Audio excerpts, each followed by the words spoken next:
Nuestra realidad está formada por tres dimensiones que podemos resumir en longitud, altura y profundidad. Con la teoría de la relatividad restringida, Einstein entendió que cada objeto en el universo se mueve en el espacio y en el tiempo, definiendo el espacio-tiempo como la unión de las tres dimensiones espaciales más la dimensión temporal. Por lo tanto, el tiempo es la cuarta dimensión. ¿Y si hubiera una quinta dimensión? ¿Cómo sería? ¿Cómo sería para nosotros, seres tridimensionales, entrar en una quinta dimensión? Hablaremos de esto y mucho más en Cosmos.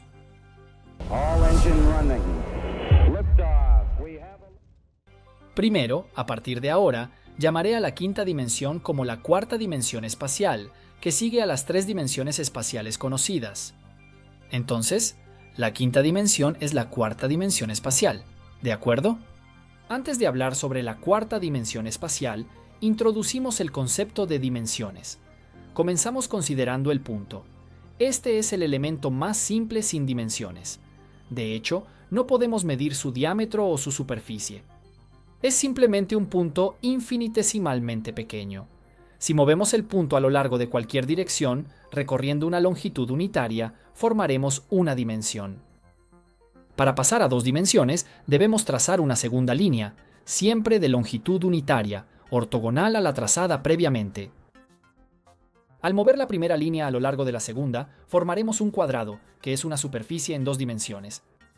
Para pasar a 3D, trazamos una tercera línea ortogonal, de longitud unitaria, y movemos el cuadrado a lo largo. Se forma un cubo. Hasta aquí todo está bastante claro, pero ¿cómo se puede trazar una cuarta línea ortogonal a las otras tres? Dado que esta cuarta línea se encuentra en la cuarta dimensión, la cual es inaccesible para nosotros y no podemos ver, debemos trazarla necesariamente en nuestro espacio tridimensional. Así como la línea al moverse formaba un cuadrado y el cuadrado al moverse formaba un cubo, el cubo al moverse formará esta nueva figura que se llama hipercubo o tesseract. Claramente se trata de representar una figura cuatridimensional en nuestro mundo tridimensional, por lo tanto, está afectada por errores y no se presenta como es en la realidad. Antes de hablar del hipercubo y las cuatro dimensiones, debemos entender cómo funcionaría la vida en dimensiones inferiores. Esto nos ayuda a flexibilizar la mente y comprender el verdadero concepto de dimensión. Los seres vivos en una dimensión serían líneas, serían como fideos con un cuerpo de longitud y grosor nulos. Podrían tener dos ojos en los extremos de sus cuerpos y moverse hacia adelante y hacia atrás a lo largo de su mundo, su espacio. Sin embargo, su vida sería bastante aburrida porque tan pronto como dos fideos se encuentran, se bloquearían mutuamente. No podrían cruzarse al no tener otro espacio donde ir. Entonces, se mirarían a través de su único ojo. Si luego abriéramos una dimensión paralela, transformando su mundo en un espacio bidimensional, es decir, una superficie, algo increíble les sucedería. Tendrían mucho más espacio, finalmente podrían superarse, seguir adelante, e incluso podrían ver la longitud de sus cuerpos. Su ojo, desarrollándose en una dimensión, carecería de la capacidad visual de nuestro ojo. En 1884, Edwin Abbott escribió la novela Planilandia, un mundo plano como una hoja de papel habitado por figuras planas, como el triángulo, el cuadrado, el pentágono, el círculo. Estas figuras solo pueden moverse en la superficie, por lo que para ellas la tercera dimensión, la altura, no existe. Si abandonamos el papel de observadores externos y miramos su mundo desde nuestro punto de vista y nos pusiéramos en el lugar de estas figuras geométricas, la visión de Planilandia sería una línea recta. Si un cuadrado mira a un individuo desde lejos, por ejemplo, un triángulo, le parecerá borroso y poco claro. A medida que el triángulo se acerca, su esquina aparecerá más nítida y brillante porque está más cerca, mientras que los dos lados aparecerán cada vez más borrosos porque están más lejos. El cuadrado verá una línea clara en el centro y otra borrosa hacia el final. Cuanto más se difumina la línea, más se pierden los lados en la distancia, y por tanto significa que el ángulo es pequeño. Al reconocer el ángulo, comprendes la figura que tienes delante. Para un habitante de Planilandia, el área de un cuadrado es una longitud elevada a 2. pero una longitud elevada a 3 sería algo inconcebible, ya que ignoran la existencia de la tercera dimensión. Hablemos ahora de la cuarta dimensión y del hipercubo. Un cubo, en perspectiva, se puede representar en axonometría. Es evidente que no representa fielmente la realidad porque estamos hablando de ilustrar un objeto tridimensional en un espacio bidimensional, y esto conduce a un error. De hecho, la cara indicada por la flecha roja la vemos como un rombo, pero en realidad sabemos que es un cuadrado. Nuestra percepción del espacio tridimensional también nos hace comprender los objetos representados en dos dimensiones. El cubo puede representarse con una perspectiva central. Lo mismo ocurre con el hipercubo. Podemos proyectarlo con una proyección axonométrica o en perspectiva. En la proyección en perspectiva del hipercubo, no hay que cometer el error de pensar que el cubo más pequeño está en el centro del cubo exterior. Este cubo está detrás y no es más pequeño, sino que es la perspectiva la que lo distorsiona. En esta representación he exagerado deliberadamente la perspectiva precisamente para dejar claro este concepto. Este efecto se aplica a todos los cubos vistos desde cualquier ángulo. Por eso, el hipercubo se representa así. El hipercubo está formado por 8 cubos. 1, 2, 3, 4, 5, 6, 7, 8. Los 6 cubos, que se ven como pirámides truncadas de base cuadrada, son en realidad todos cubos perfectos e iguales entre sí. Igual que las caras de un cubo, son cuadrados perfectos e iguales entre sí.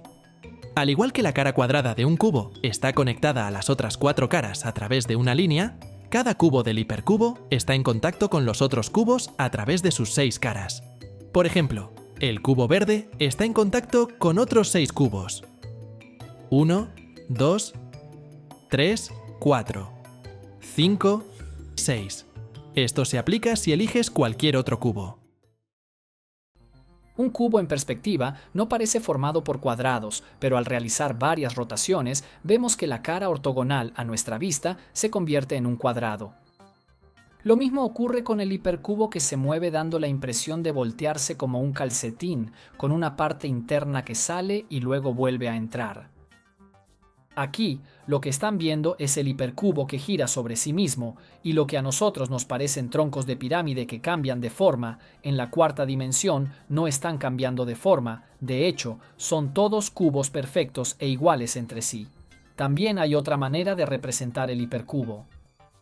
No sé si han intentado construir un cubo de papel. Para hacerlo es sencillo, basta con dibujar 6 cuadrados en una hoja de papel unidos, recortarlos y luego doblando los cuadrados a lo largo de los bordes se construye el cubo de papel. El pliegue lleva el cuadrado a una dimensión superior y genera un nuevo espacio.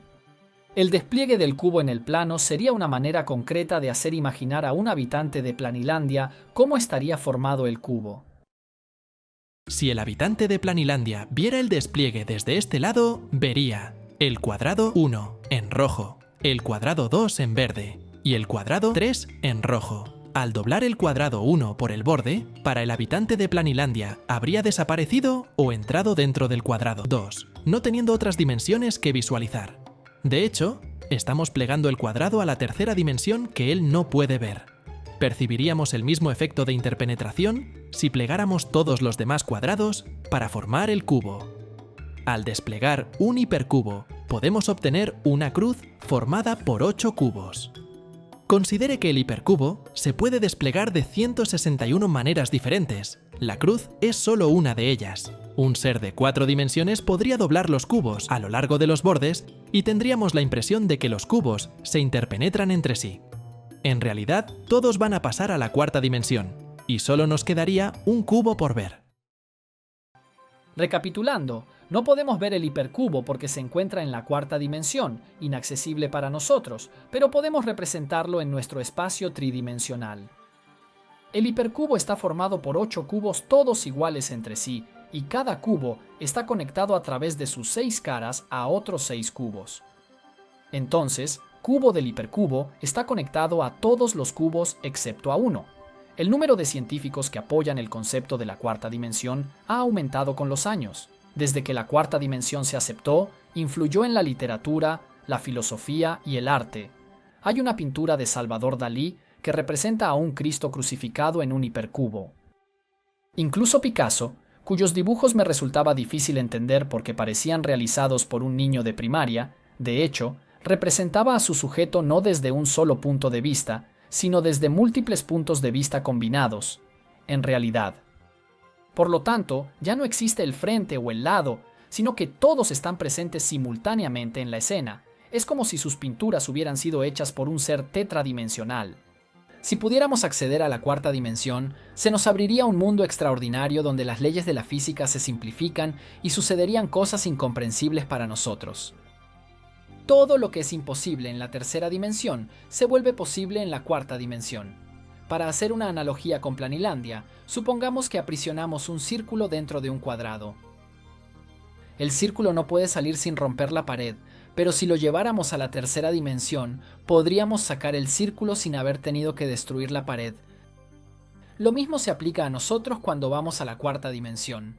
Podríamos acceder a habitaciones cerradas o atravesar las habitaciones sin pasar por las puertas. Podríamos tomar la leche sin abrir el refrigerador o separar los dos anillos entrelazados sin romperlos. Buscar el control remoto de la televisión que ha terminado debajo del cojín del sofá o buscar las llaves de casa ya no serían problemas porque podríamos ver más allá de los objetos.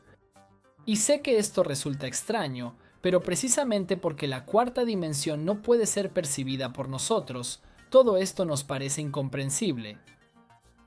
Ahora, ¿qué sucedería si un ser tetradimensional se presentara en nuestro mundo? En Planilandia, cuando la esfera se presenta al protagonista, el cuadrado, lo hace descendiendo al mundo bidimensional, siendo así seccionada por el plano. Las secciones de una esfera son circunferencias. Primero se ve un punto, luego un círculo que crece hasta una circunferencia de radio máximo, luego se reduce, se convierte en un punto y desaparece. El cuadrado vería un punto, luego una línea que desaparece. Nuestra experiencia al ver un ser tetradimensional sería más o menos similar. De repente aparecería esta entidad, de contornos irregulares, con colores que cambian y su forma no está bien definida. De repente, pero se vuelve cada vez más grande, cambia su forma, y no podremos entender de qué naturaleza está hecha esta entidad. Luego se haría más pequeña y desaparecería, y nosotros no tendríamos la capacidad de entender lo que nuestros ojos han visto. No digo que debamos creer en la existencia de la cuarta dimensión, pero al negarla solo porque no la percibimos en nuestra experiencia, podríamos cometer el mismo error que los habitantes de Planilandia, que negaban la existencia de la tercera dimensión solo porque no la veían. Actualmente no tenemos la tecnología y la capacidad de modificar el espacio-tiempo, pero tal vez en alguna galaxia perdida en el universo exista una civilización alienígena capaz de hacerlo. Si quieren seguir los próximos episodios, suscríbanse al canal y activen la campanita que les avisa cuando salga un nuevo video. Esto es todo. Gracias por seguirnos.